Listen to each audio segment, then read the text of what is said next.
Hello, it has been a hot minute since I've done a video. Things have changed a bit since last time. I think the last time I did a video, I'm trying to think, was just a couple days before we found out that our kids were going to be dismissed for school. And at the time it was for 2 weeks. And then we got news yesterday that it's actually going to be for 8 weeks. So they're home until May 1st, which is a long time to homeschool and work from home and try not to be too tired being pregnant. So I've been wanting to do a bunch of different videos, and I've had some requests for videos, and I have not been able to find a place to hide or a minute to be able to do a video without my kids distracting or disrupting. So if they walk in, I'm really sorry. This might not be the most formal video. Not that any of mine are, but usually don't have kids coming in and out. So let's see if we can do this without any interruptions. So we've all heard lots and lots and lots. Obviously, we've seen a lot of videos. Recovery coaches are doing a great job at talking about coronavirus from videos that I've been hearing about and that I've been seeing. And so I don't really want to talk too much about that. However, I do want to just kind of put a plug in for those of you that are particularly struggling. It's interesting how some of my clients are really thriving and taking off with their recovery during this time. They see it as a blessing of like, oh my gosh, like I'm being forced to stay home from work. I have no excuse. I know I want to recover. I have all this time at home. I can't go outside. The gym's closed. I've been trying to get myself, to stop that cold turkey, and I haven't been able to. And they're really thriving. I would say about half of my clients are panicking slightly and seeing how their reaction is very indicative of how strong their eating disorder still is and how much it's still controlling a lot of their life and their lifestyle. And I've had a lot of new clients that have reached out since with the same thing, kind of like, holy cow, I didn't realize how much my life is like stopped when I'm not able to act out or like continue on with my eating disorder like I usually do. And so I just want you to know that wherever you're at in your recovery and however you're reacting or responding to this, I trust and I certainly hope and pray that everyone's just doing their best. And that's not to say that you don't need to continue to push yourself in recovery. If you can change your mindset and think of this as, even though it's so stressful, maybe this is a positive. Try to see the silver lining. I get that that is not easy to do, and there's days when I am seeing no silver lining at all, and I'm really negative. But another thing that's come up is people have asked me, look, I said I wasn't going to talk about this, and now I am. It's hard to avoid. But a lot of people have asked me, like, hey, I feel like I'm wanting to eat even more than I was before. Like, my extreme hunger is like on steroids, being home all day long. And I'm like, well, that's what I've been asking you to do this whole time in recovery, is stay home, don't distract yourself, don't be busy, and allow yourself to truly feel that appetite and actually respond to it and eat. And so I don't see that as a problem at all. But a lot of people are saying, I don't know why, like, all of a sudden I'm feeling like I want to eat so much more, aside from just being home all day, because a lot of people were already home all day. They just want to eat more. So when there's stress in the environment, or there's stress in your life and you're feeling overwhelmed or out of control, and you don't have an eating disorder, a rampant eating disorder, and you're not trying to recover, oftentimes what will happen is you will restrict more. But when you're aware of it and you're trying to really recover and you're trying to kind of wake up that appetite, or like when you're fully recovered, or if you've never struggled with an eating disorder, it's very normal and natural to want to eat more. There's a physiological response when your body feels like there's stress or when there's something kind of coming to want to eat more, to preserve, to have on reserve, have more food. And there's nothing wrong with that. I'm home all day. I was home all day before, working while my kids were at school, but now I'm home all day and I do find myself eating and snacking more. Naturally, I want to bake more. I want more treats. Went to the store yesterday and bought lots and lots and lots of chocolate, as if the apocalypse, like people are hoarding toilet paper and I'm hoarding chocolate. And so that's normal. That's okay. Am I obsessing about it and worrying about it and saying, well, here are my set times and I need to only eat during this time? No, not at all. To me, that would be disordered.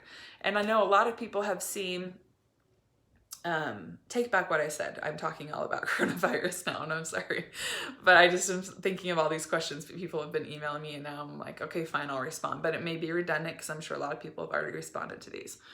But I'm seeing or hearing a lot of people saying, I'm getting bombarded with, like, on social media, people are talking about at-home workouts and how you don't have to like use it as an excuse to gain weight during this time just because you're home. And my first response to that is unfollow ASAP. Unfollow these people, even if they weren't triggering before the quarantine happened and they are triggering now, unfollow them. If there are places and things that you're seeing that you can't completely avoid, please take it with a grain of salt. Like, they're in a different place. Maybe they're disordered, maybe they're not, but you're in recovery right now. And so you need to be able to kind of detach yourself from everything that you're hearing, all these messages, and say, right now I'm in a unique situation where I'm in recovery.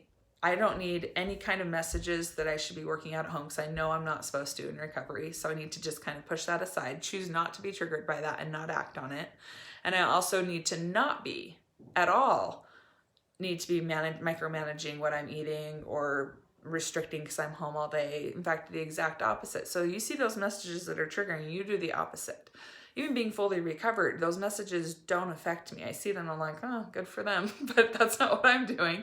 And so I want you to be able to recognize if it does feel triggering, okay, that's fine, but you don't need to act on it. And I think in some ways, not that you should go seek those things, but I think in some ways it's unavoidable just living in the world that we live in now, that you're going to have these triggers. And it's okay to experience those in recovery, because then when you're fully recovered, you learned how to not act on those triggers. And when you're in full recovery, it doesn't take the same kind of energy to have to push them aside and not respond to them. It takes no energy.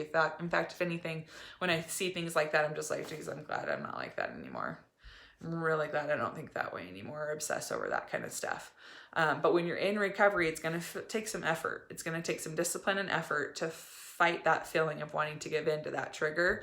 But I promise you, it only makes you stronger in your recovery. And then the other thing that I just wanted to talk about that I've been thinking about and seeing in my clients, and I saw it in myself for so long. So I'm not saying that you're wrong for thinking this, or that you're an idiot for thinking this is how it works, because I did too. But I had this idea in my head throughout most of my recovery. I would fantasize about what it would be like to be recovered without an eating disorder. And I would see people that lived in a way that was really free from any kind of obsession over food or body, or trying to control things in that way.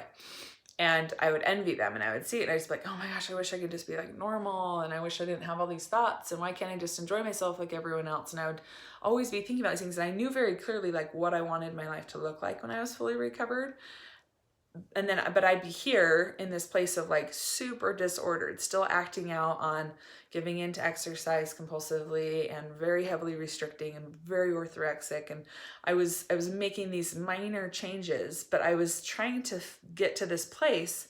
There was this huge gap. I wasn't doing the things that were ever going to get me there, like literally ever going to get me there. I thought somehow if I just keep doing these things and kind of make small adjustments and challenge myself here and there, somehow some amazing thing's gonna happen, and I'm gonna like wake up and I'm just gonna be recovered. And I like fooled myself into thinking that for so many years. So I want you to ask yourself, does this resonate with you? What I'm talking about, are you that person that I was as well, that's kind of like making these small changes, but really what's going to be the huge leap that you're going to take to get to full recovery? And if you're not taking that leap every day, all day long, you're not going to get there.